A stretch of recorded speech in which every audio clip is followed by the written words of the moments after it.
em 2 Crônicas, capítulo 31, vamos ler apenas um versículo, versículo 21, amém? 2 Crônicas, capítulo 31, versículo 21, está falando do rei Ezequias.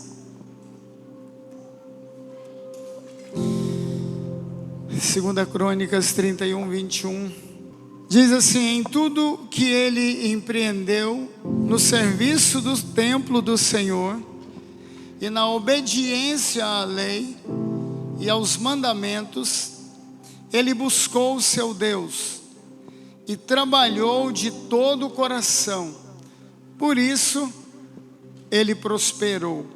Vou ler de novo.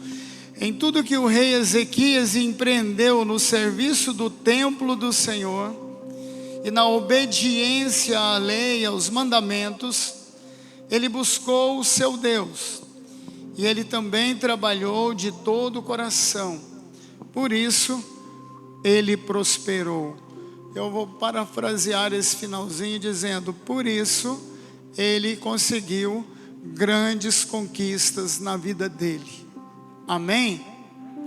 Queridos, este ano é um ano de grandes conquistas. E esse texto que lemos é uma fórmula quase secreta de como conquistar grandes conquistas, de como obter grandes conquistas na nossa vida profissional, na nossa vida familiar, em todos os aspectos. Amém, queridos? Qual é essa fórmula quase secreta que Deus nos mostra aqui? Primeiro, diz que Ezequias buscou a Deus de todo o seu coração. Se tem algo que vai te fazer prosperar, se tem algo que vai te ajudar nas grandes conquistas na sua vida, é você aprender a buscar a Deus de todo o seu coração. É você confiar em Deus e na sua palavra. Por isso, queridos, nós precisamos entender algumas coisas que eu gostaria de compartilhar com vocês, que Deus me falou durante esta semana. Então, o primeiro passo para grandes conquistas é buscar a Deus de todo o coração. Quando estivermos cantando, nós temos que cantar de todo o coração. Uma das coisas que Deus repreendeu o povo de Israel foi que ele disse: olha, vocês vêm ou vocês cantam, mas é de boca para fora. Vocês não estão fazendo isso de todo o coração. Por isso Deus os repreendeu. Ele disse: olha, é a nação toda. Aí ele diz: olha, buscar-me-eis e achareis quando me buscardes de todo coração. Viu como é que é fácil? Com intensidade. Precisamos, queridos, quando vamos fazer algo, tem que ser o melhor. Temos que dar o melhor. Amém? Ele diz: olha, ele também não só buscou o seu Deus, ele trabalhou de todo coração. Ele diz: olha, no que diz respeito ao templo do Senhor, no que diz respeito às coisas da igreja, ele fez de todo coração, com alegria. Aí Deus o fez prosperar, aí ele conseguiu grandes conquistas. Essa é a fórmula. Amém, queridos? O que significa trabalhar de todo o coração, não só na igreja, no templo do Senhor, como Ezequias fez, mas também no seu trabalho? Irmãos, significa dar o melhor de você no seu trabalho. Você não está ali só por causa de salário. Você não está ali só por causa de dinheiro. Você está ali, queridos, para testemunhar de Deus, para mostrar aos outros no seu trabalho que você é filha, é filho de Deus. Então, queridos, nós precisamos trabalhar e fazer as coisas de todo o coração, com muito empenho, dar o melhor. Porque muitas vezes o funcionário vê o patrão prosperar, e às vezes ele diz: essa empresa não é minha mesmo, vai lá e faz. O patrão manda ele fazer, ele vai lá e faz do jeito que dá. Como é que ele quer prosperar? A pessoa não prospera. Tudo que colocarmos a mão, a promessa de Deus é de fazer prosperar. A promessa de Deus é nos fazer prosperar no nosso trabalho, é de nos abençoar, mas para isso a gente tem que seguir essa fórmula, amém? Agora, de repente eu estou falando para um público que, deixa eu fazer uma leve pergunta aqui.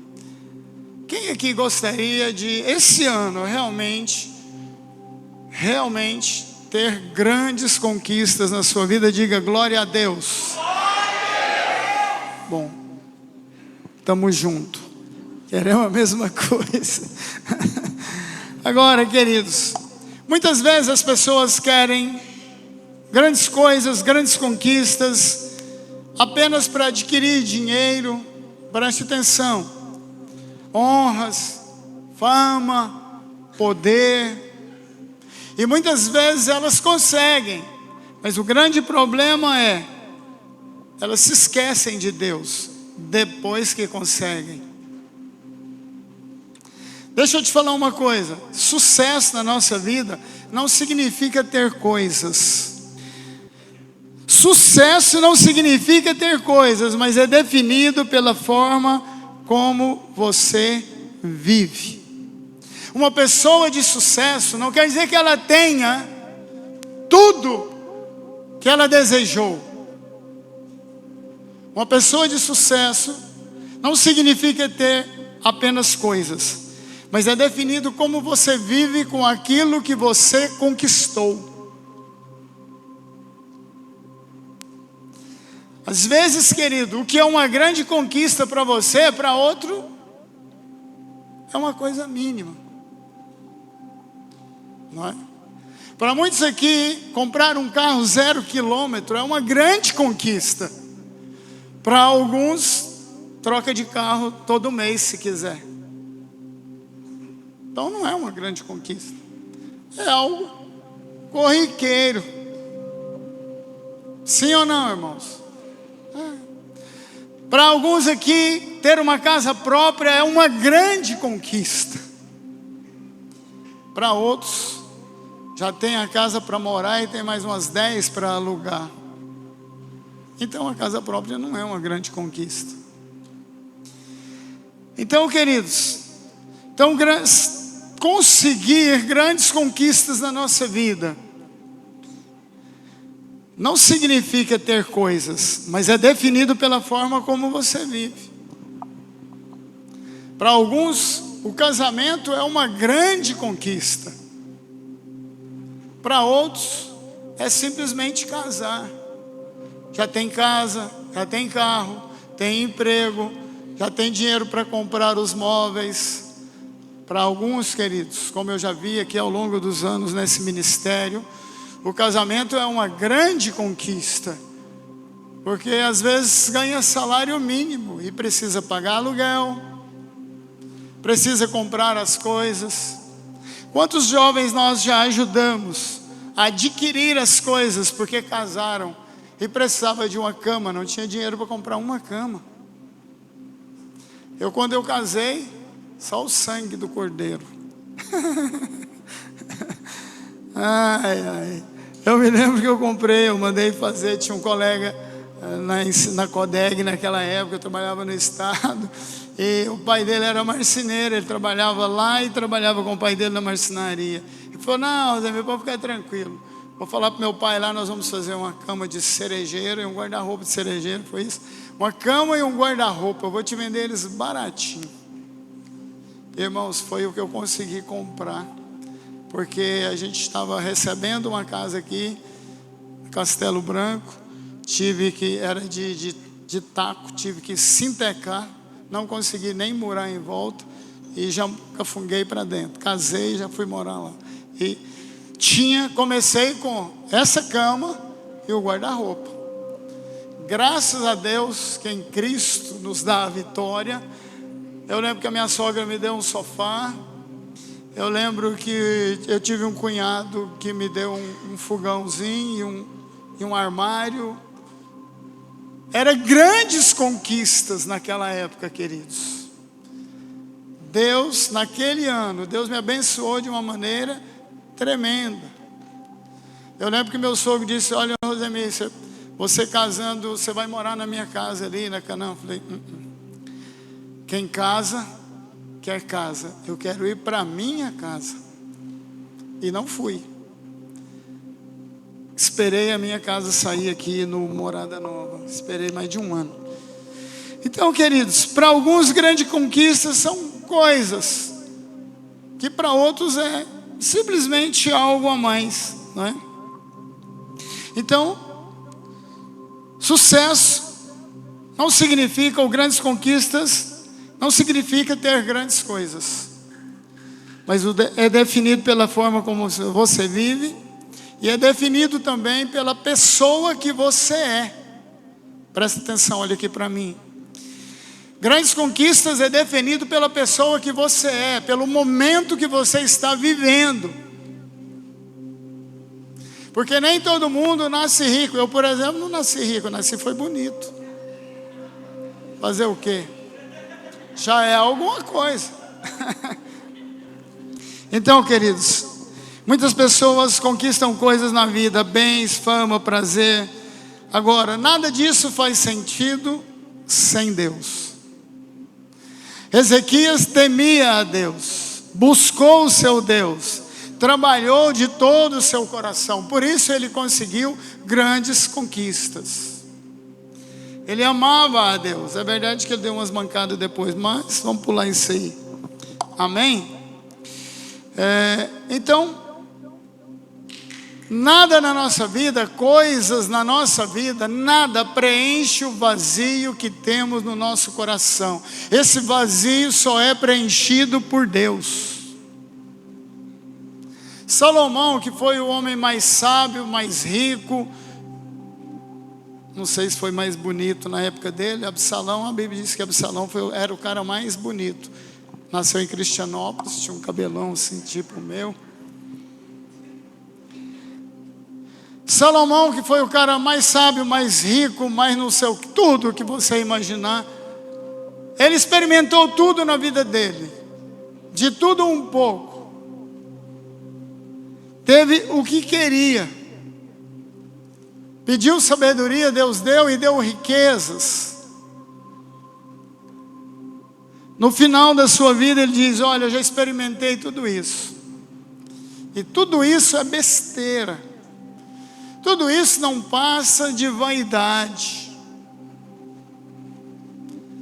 Ter coisas, queridos, não passa de vaidade. Porque nenhuma coisa na sua vida vai preencher o vazio do seu coração. Por isso a fórmula para grandes conquistas e continuar feliz e satisfeito é termos a Deus no nosso coração. O que é grandes conquistas para Deus? Trabalhar de todo o coração, buscar a Deus todos os dias. Sucesso para Deus, queridos, e grandes conquistas é quando estamos bem porque obedecemos a Deus. Aqui diz que Ezequias obedeceu a Deus. Olha aqui, em tudo que ele empreendeu no serviço do Senhor e na obediência à lei, aos mandamentos. Então, grandes conquistas para Deus é quando nós estamos bem e obedecemos a Deus, a sua palavra, a direção profética que Deus nos dá. Obedecemos a palavra de Deus em tudo. Isso é uma pessoa feliz, guiada pelo Espírito Santo de Deus, abençoada pelo Senhor. Isso é uma grande conquista, porque isso não acontece de uma hora para outra. Nós temos que insistir em buscar a Deus. Temos que insistir em obedecer a palavra de Deus. Se a palavra do Senhor diz, pronto e acabou, ponto final. Eu tenho que fazer, eu tenho que obedecer a palavra de Deus. Vamos dar uma olhada nisso aí, como é que funciona. Quantos e quantos jovens querem casar? E muitos estão na igreja e de repente, olha, pastor, aqui não tem nenhuma menina da minha idade, tal. Aí vai arrumar alguém lá no mundão. Deixa eu te falar uma coisa, você está desobedecendo a palavra de Deus. Por quê? Porque a palavra do Senhor diz que não há comunhão entre trevas e luz. Vai dar ruim. Vai dar ruim. Não tem como funcionar um casamento desse. Ah, pastor, eu vou orar até ele converter. Irmãos, eu conheço pessoas que casou, tem 50 anos, 40 anos de casamento, está orando para o marido converter, ele nunca converteu. Por quê? É porque não obedeceu a palavra de Deus. A Bíblia diz que muitos são chamados, mas poucos são esses. Irmãos, não é todo mundo que vai para o céu. O desejo de Deus é que sim, mas não é todo mundo que vai para o céu. Não é todo mundo que vai converter, mudar de vida. Tem gente que pode frequentar a igreja 50 anos e não converte. Não muda de vida. Se transforma num religioso, frequentando igreja. E muitos deles fazem algumas coisas que a Bíblia diz, obedecem a alguns pontos. Tem uns até que se tornam líderes, pastores de igreja. Você acredita nisso? Mateus 7, 21, 22. Muitos chegarão diante do Senhor e dirão: Senhor, em teu nome eu preguei, em teu nome eu profetizei, em teu nome eu curei. Deus vai falar assim: maldito, eu não te conheço. Você praticou iniquidade. O que significa isso? Significa que a pessoa fez tudo isso porque há poder no nome de Jesus. Não é o Rosemir que cura, não é o Claudemir que cura, não é nenhum pastor e nenhuma igreja. Sabe quem é que cura? É o nome de Jesus. Nele há poder. Deixa eu te dar um testemunho aqui para você entender isso. Segunda-feira nós chegamos lá no sítio. A Dalva fez alguns quartos lá agora, tá supimpa. Pode ir lá, irmãos.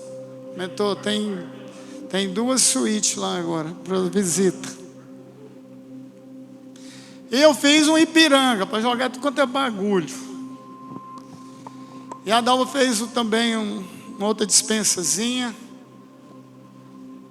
Deu uma aumentada lá. Ela juntou dinheiro da aposentadoria dela, ela ganha bem. Um salário mínimo todo mês. Essa menina vai longe. Dizimista fiel. Viu? Irmãos, moral da história, nós chegamos lá. Eu que tinha trancado todas as portas e colocado as chaves. Só porque eu peguei e pus em cima de uma mesa. A Dalva pegou e acho que jogou elas para dentro lá. Aí eu cheguei, vamos destrancar as portas. Uma que tinha um chaveiro, todas elas estavam com as 2 chaves, porta nova, 2 chaves. E eu peguei, a que tinha o chaveiro eu sabia de qual quarto e fui destrancando. E peguei uma chave de uma dispensa e fui abrir o Ipiranga lá. Para mim era a chave de lá. Cheguei lá com a chave trocada. E papai não abria, a chave entrou, mas não abria, ela não virava. Eu fui ficando irritado, e pessoal, mas foi eu que pus essa chave lá. Não contava com a astúcia da Dalva, né? Ter mudado os trem de lugar. Irmãos, eu tô lá, eu fui ficando irritado. Eu fiquei tão irritado que eu falei: porta, abre em nome de Jesus. Eu ia meter o pé na porta, eu ia arrebentar ela, mas eu... Sabe o que aconteceu? Abriu.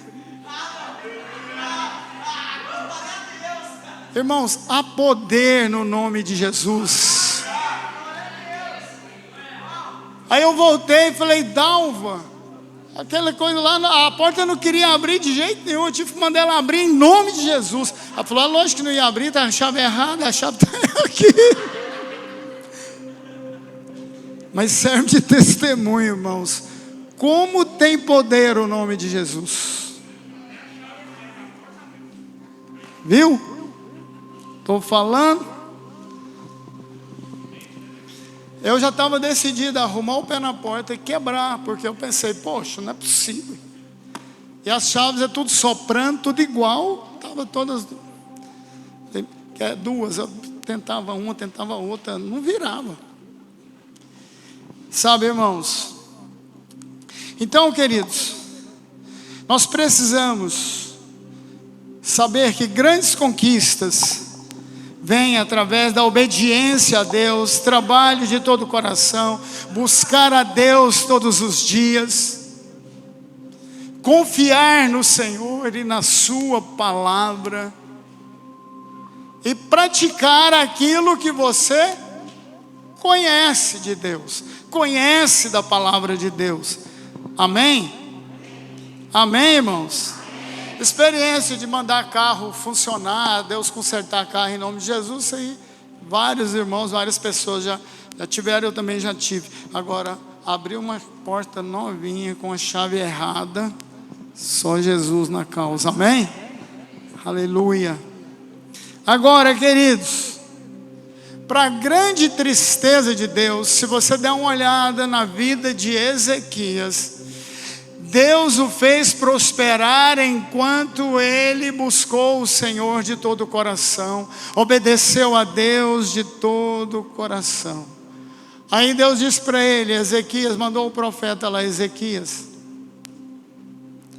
prepara as trouxas, paga as suas dívidas, porque Deus vai te levar. Aí ele chorou, pano de saco, cinza na cabeça. O profeta estava saindo do palácio, quando Deus falou para o profeta: volta lá. Ele se humilhou diante de mim. Você vai lá, eu vou dar mais 15 anos para ele. Melhor seria ter levado, seria ter entrado outro no lugar dele. Aí ele ficou alegrinho e ganhou mais 15 anos. Nesses 15 anos, irmãos, ele só fez besteira. Veio o emissário da Babilônia, mostrou todos os tesouros do templo do Senhor, do palácio. Era um espião que Nabucodonosor tinha mandado lá. No que Nabucodonosor ouviu o cara falando que tinha tudo aquilo ali, preparou o exército, foi lá e queimou Jerusalém, detonou com tudo, arrebentou com tudo.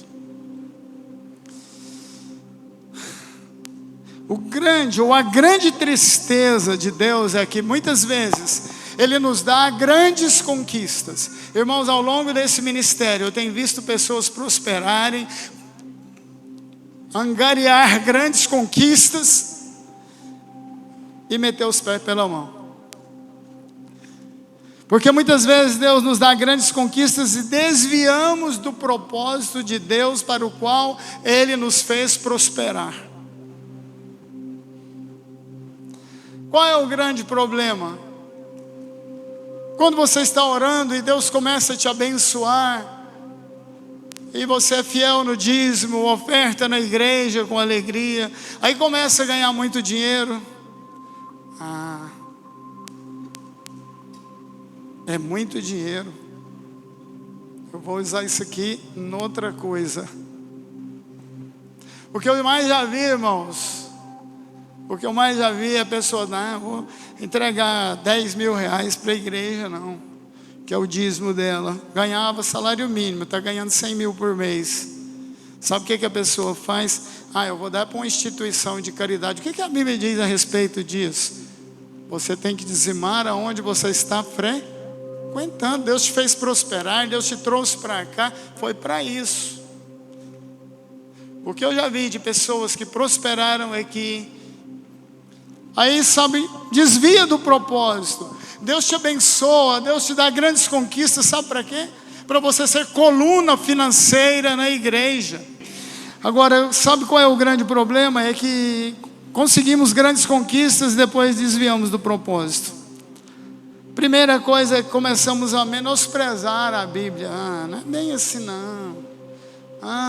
Começamos a relativizar a Bíblia. Isso é relativo. Isso é coisa de pastor. Antes não era. A pessoa acreditava 100% na palavra de Deus. Eu estou falando o que eu já vi acontecer ao longo desse ministério. Pessoas que prosperaram de uma maneira extraordinária, e foi Deus que levantou. Teve uns irmãos aqui que uma certa noite eu tive uma visão, um sonho tipo visão. A gente andava, nós três andávamos num rio com água aqui assim, água limpinha. E eles passaram, andaram na minha frente os dois, e eu vim atrás. E eu olhei para baixo, tinha esmeralda, diamante, ouro, um tanto de pedras preciosas. Eu falei, para aí. Eles estavam daqui ali assim, uma distância dessa, no sonho.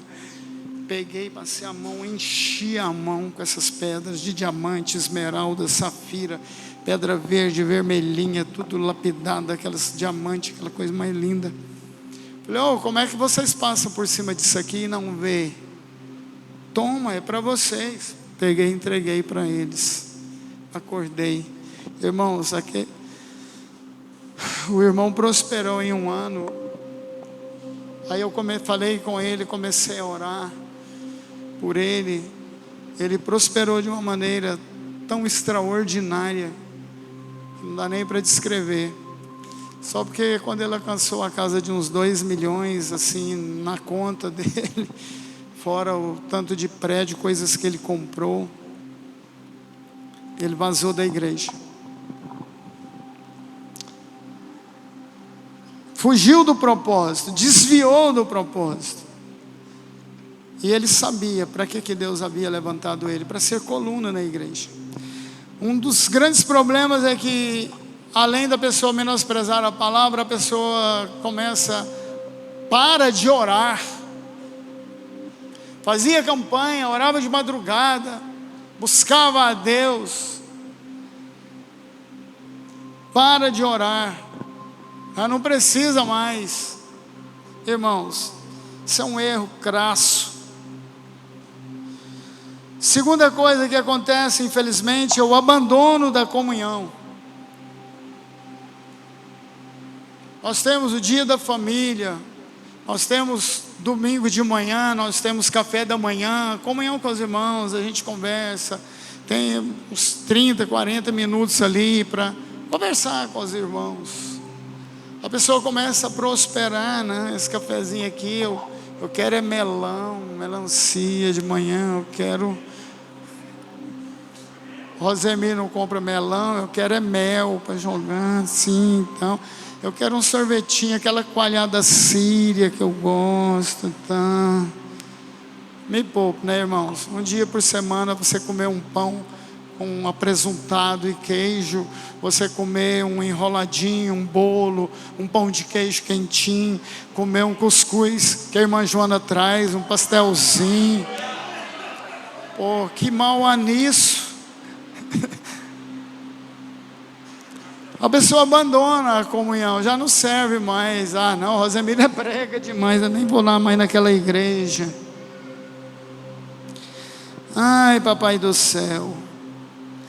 E o pior de todos, presta atenção, o que eu considero o pior foi que Ezequias fez, além de tudo isso aqui que eu falei. O pior que aconteceu com Ezequias, Deus o fez prosperar de uma maneira tremenda, chama-se identificação com o mundo. a pessoa começa, ele troca os amigos da igreja por amigos do mundo, né? E começa com os hábitos da pessoa mundana. E tem uns hábitos mundanos aí, queridos, extremamente esquisitos, terríveis, terríveis, terríveis.